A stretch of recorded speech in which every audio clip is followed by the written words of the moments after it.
ಇನ್ನು ಸಂಸದ ಪ್ರತಾಪ್ ಸಿಂಹ ಅವರ ವಿರುದ್ಧ ಮಾಜಿ ಶಾಸಕರು ಯತೀಂದ್ರ ಅವರು ಈಗ ವಾಗ್ದಾಳಿಯನ್ನ ಮಾಡಿದ್ದಾರೆ. ಕೂಡಲೇ ಪ್ರತಾಪ್ ಸಿಂಹರನ್ನ ತನಿಖೆಗೆ ಒಳಪಡಿಸಬೇಕು, ಅಲ್ಲಿಯವರೆಗೂ ಪ್ರತಾಪ್ ಸಿಂಹರನ್ನ ಅಮಾನತು ಮಾಡಬೇಕು ಅಂತ ಹೇಳಿದ್ದಾರೆ. ಸಂಸತ್ ಮೇಲೆ ಅಟ್ಯಾಕ್ ಮಾಡಿದ ಓರ್ವ ಮೈಸೂರಿನವನು ಪ್ರತಾಪ್ ಸಿಂಹ ಕಚೇರಿಯಿಂದ ಪಾಸ್ ಪಡ್ಕೊಂಡು ಹೋಗಿದ್ದಾರೆ. ಪಾಸ್ ನೀಡುವ ವೇಳೆ ಸಂಪೂರ್ಣವಾಗಿ ಪರಿಶೀಲಿಸಬೇಕು. ಹಾಗಾಗಿ ಆ ವ್ಯಕ್ತಿಗಳಿಗೂ ಪ್ರತಾಪ್ ಸಿಂಹಗೂ ಪರಿಚಯವಿರುತ್ತೆ. ಪ್ರತಾಪ್ ಸಿಂಹ ಅವರೇ ನೇರ ಹೊಣೆ ಮಾಡಬೇಕು ಅಂತ ಯತೀಂದ್ರ ಅವರು ಹೇಳಿದ್ದಾರೆ. ಮಾಜಿ ಶಾಸಕರು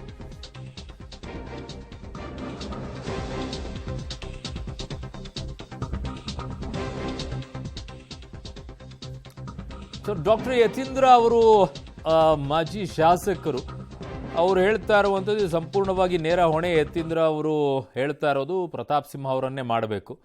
ಆ ವ್ಯಕ್ತಿಗಳಿಗೂ ಪ್ರತಾಪ್ ಸಿಂಹ ಅವರಿಗೂ ಪರಿಚಯವಿರುತ್ತೆ. ಪಾಸ್ ನೀಡೋ ವೇಳೆ ಸಂಪೂರ್ಣವಾಗಿ ಪರಿಶೀಲನೆ ಎಲ್ಲ ಮಾಡಬೇಕು. ಪ್ರತಾಪ್ ಸಿಂಹ ಕಚೇರಿಯಿಂದ ಪಾಸ್ ಪಡ್ಕೊಂಡು ಹೋಗಿದ್ದಾರೆ, ಹಾಗಾಗಿ ಅವ್ರನ್ನೇ ಜವಾಬ್ದಾರಿ ಮಾಡಬೇಕು ಅಂತ ಈಗ ಡಾಕ್ಟರ್ ಯತೀಂದ್ರ ಅವರು ಹೇಳಿದ್ದಾರೆ. ನಿನ್ನೆ ನಡೆದಂಥ ಘಟನೆ ನಿಜಕ್ಕೂ ಕೂಡ ದೇಶವನ್ನು ಬೆಚ್ಚಿ ಬೀಳಿಸಿದ್ದೆ. ಇದು ಯಾವ ರೀತಿ ರಾಜಕೀಯ ದುರುದ್ದೇಶನ ಏನು ಸರ್? ಈಗ ಹಿಂದೆ ಪಾರ್ಲಿಮೆಂಟಿಗೆ ಅಟ್ಯಾಕ್ ಆಗಿದ್ದ ದಿವಸನೇ ಇವರು ಹೋಗಿ ಅಟ್ಯಾಕ್ ಮಾಡಿದ್ದಾರೆ. ಮತ್ತು ಚುನಾವಣೆ ಕೂಡ ಹತ್ತಿರ ಬಂದಿದೆ. ಸೊ ಹಾಗಾಗಿ ಸುಮ್ಮನೆ ಅವರು ಹೋಗಿ ಮಾಡಿರೋದಿಲ್ಲ. ಇದೊಂದು ಸಣ್ಣ ವಿಷಯ ಅಲ್ಲ. ಬಹುಶಃ ಏನೋ ಒಂದು ರಾಜಕೀಯ ಸಂದೇಶ ಕೊಡಬೇಕು ಅಂತ ಹೇಳಿ ಹೋಗಿ ಮಾಡಿದ್ದಾರೆ. ಸೊ ಹಾಗಾಗಿ ಅವ್ರು ಯಾವ ಕಾರಣದಿಂದ ಹಿಂಗೆ ಮಾಡಿದ್ದಾರೆ, ಅವ್ರ ಉದ್ದೇಶ ಏನಿತ್ತು ಅಂತ ತಿಳ್ಕೊಳ್ಬೇಕು ಅಂತಂದರೆ ಅದನ್ನು ತನಿಖೆ ಮಾಡಬೇಕು. ಮತ್ತು ಈ 4 ಜನ ಹೋಗಿ ಏನು ಪಾರ್ಲಿಮೆಂಟ್ ಒಳಗೆ ಹೋಗಿ ದಾಂಧಲೆ ಮಾಡಿದ್ದಾರೆ. ಆ 4 ಜನದಲ್ಲಿ ಇಬ್ಬರು ಮೈಸೂರು ನಿವಾಸಿಗಳು ಮತ್ತು ಅವರಿಗೆ ನಮ್ಮ ಸಂಸದರಾದಂಥ ಪ್ರತಾಪ್ ಸಿಂಹ ಅವರ ಆಫೀಸಿಂದ ಪಾಸ್ ಸಿಕ್ಕಿದೆ ಅಂತ ಹೇಳ್ತಾ ಇದ್ದಾರೆ. ಸೊ ಅದ್ರ ಹೊಣೆಗಾರಿಕೆನ ಮೈಸೂರು ಸಂಸದರು ಪ್ರತಾಪ್ ಸಿಂಹ ಹೊರಬೇಕಾಗತ್ತೆ. ನಾವು ಪಾಸ್ಗಳು ಹಾಗೆ ಸುಮ್ಮನೆ ಎಲ್ರಿಗೂ ಕೊಡೋದಿಲ್ಲ.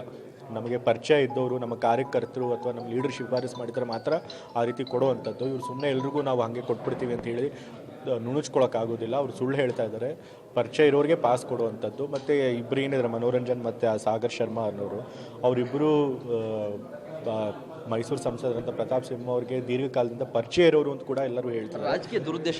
ಹಾಗಾಗಿ ಇದು ಹಿಂದೆ ಏನೋ ಒಂದು ಹುನ್ನಾರ ಇದೆ, ಅದನ್ನು ತಿಳ್ಕೊಳ್ಬೇಕು, ತನಿಖೆ ಆಗಬೇಕು. ಅದಕ್ಕೆ ಸಂಸದರು ಹೊಣೆಗಾರರು ಮಾಡಿ ಅವ್ರನ್ನ ಅಮಾನತು ಮಾಡಬೇಕು, ತನಿಖೆ ಆಗಬೇಕು.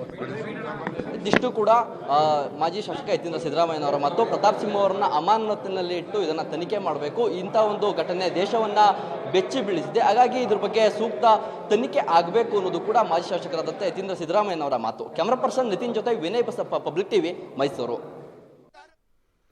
ಸೊ ಇದು ಮಾಜಿ ಶಾಸಕ ಯತೀಂದ್ರ ಅವರ ಮಾತು. ಅವರು ಡಾಕ್ಟ್ರು ಕೂಡ. ಪಾಸ್ ವಿತರಣೆ ವಿಚಾರದಲ್ಲಿ ಅವ್ರಿಗಿಂತ ಇನ್ಯಾರು ಬಲ್ಲವರು? ಪಾಸ್ಗಳನ್ನು ಹೇಗೆ ಕೊಡ್ತಾರೆ, ಯಾವ ರೀತಿಯಾಗಿ ಕೊಡ್ತಾರೆ, ಪಾಸ್ಗಳನ್ನು ಯಾರು ಕೇಳ್ಕೊಂಡು ಬಂದಿರ್ತಾರೆ, ಇವೆಲ್ಲವೂ ಕೂಡ ಅವ್ರಿಗೂ ಗಮನದಲ್ಲಿರುತ್ತೆ.